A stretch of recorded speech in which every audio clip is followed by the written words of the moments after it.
Dear conference participants, we are glad to present you Discourse of user comments in the system of media influence on public opinion to the application of critical discourse analysis in the study of social networks. Nowadays, communication in social networks is becoming more intense. The high level of discursiveness of social networks, their role in replicating messages and catalyzing influences determine the interest in this phenomenon in the field of discursive studies. In our study, we focused on the network space of Great Britain, as the UK keeps the third place in the world and the first in Europe for the average number of social media accounts per person. The fact is that 74% of the UK residents access their news through online networks, including social media. At the same time, Facebook is the leader in the world social media platform ranking and has more than 2.9 billion of monthly active users. In market conditions, traditional media like The Guardian are forced to use social media platforms and their resources as they can quickly find their target audience there. Users of different social strata engage in dialogue with each other on online discussion platforms offered by the media and discuss some important political and social economic issues. In general, the analysis of comments makes it possible to reveal the content of public opinion on a particular issue. To our mind, the common discursive field doesn't so much represent reflections on the basic media messages as it points out the free communicative existence of some statements of the participants of the communicative event. Some posts of The Guardian's Facebook page served as empirical material. The task was to find out the peculiarities of the perception of journalistic materials in social media. We applied critical discourse analysis to the study of social media. During the critical discourse analysis, we determined the following characteristics: intertextuality of comments, transitivity, epistemic, axiological, spatial, and temporal modality. We also paid attention to the relevance of the comment to the topic of the material. Four posts from different thematic blocks were selected for analysis. This made it possible to demonstrate the patterns of reception of social network discourses in various social spheres.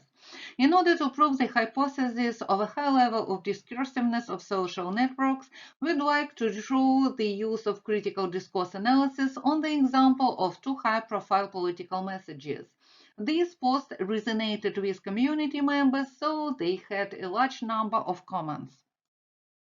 The first post is a link to the speech of British Prime Minister Boris Johnson regarding the Russian-Ukrainian crisis. This post had about 1,000 comments.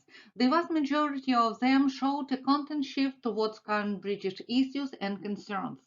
The corpus of the comments indicated a high level of intertextuality of the paralogue that was spread around Boris Johnson's speech. Among the comments, one could find appeals to historical facts, mentions of personalities, and reminiscence of mass culture objects. All of them illustrated the perception of the Ukrainian theme in the light of criticism of the political career of British Prime Minister. Under the post, there were the most frequent references to the images of Winston Churchill.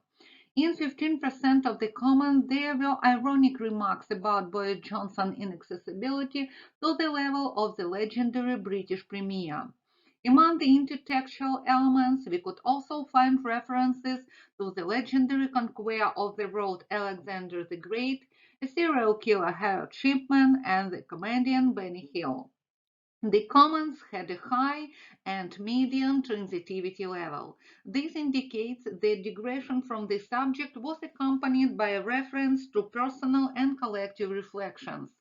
Epistemic modality of 70% of comments was represented by position modes. Statements containing manifestations of ignorance and knowledge were equally divided. Each group of statements accounted for 15%. That discourse was critical and directed against the current Prime Minister.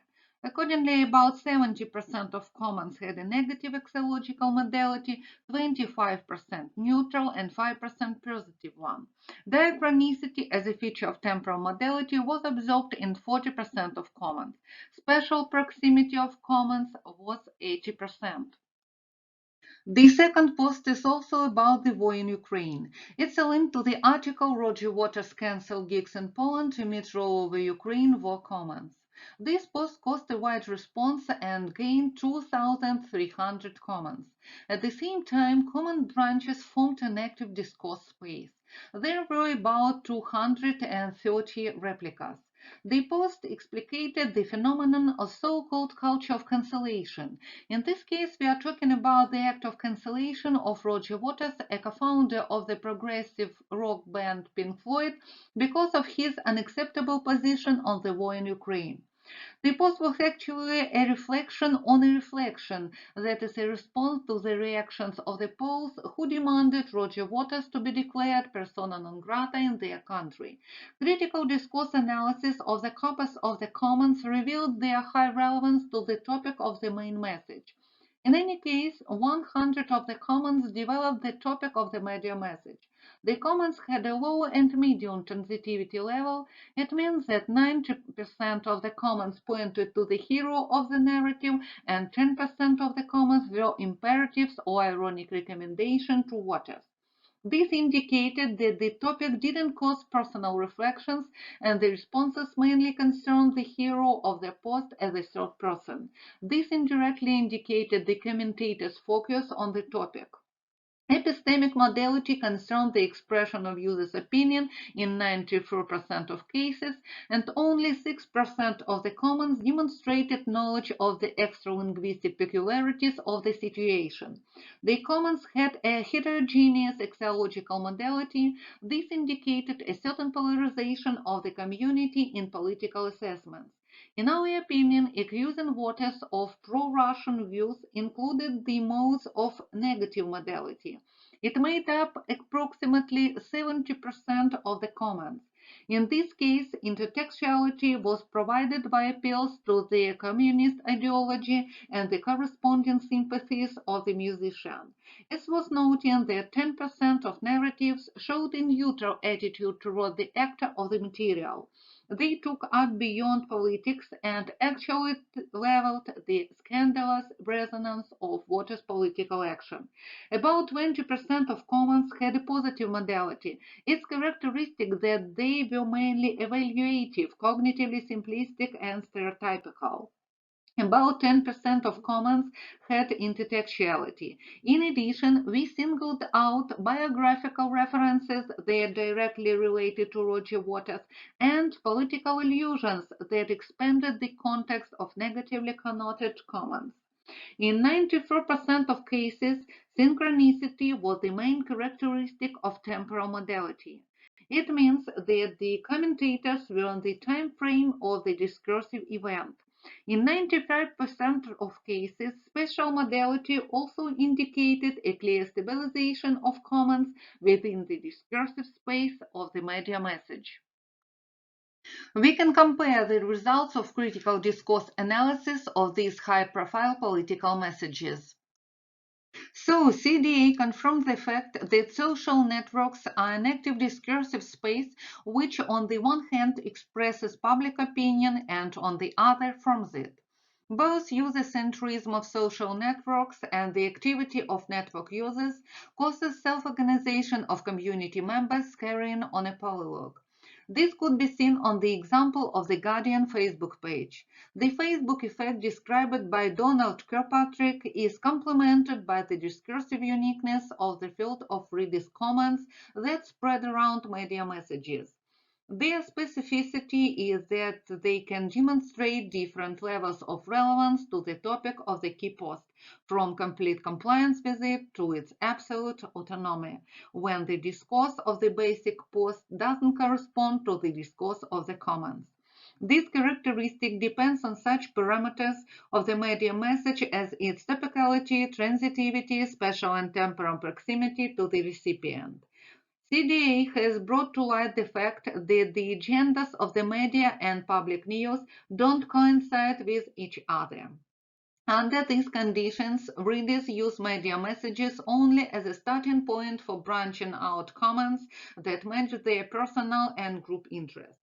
Thanks to CDA, we have found that the same topic, depending on the temporal context, evoke different responses from users. So, critical discourse analysis made it possible to reveal the peculiarities of the reception of journalistic materials in social networks and to prove their high level of discursivity. This is indicated by the autonomous branches of comments under the main media posts. We believe that CDA is a heuristically valuable research tool for studying network communication in its various manifestations and patterns. Thank you very much for your attention.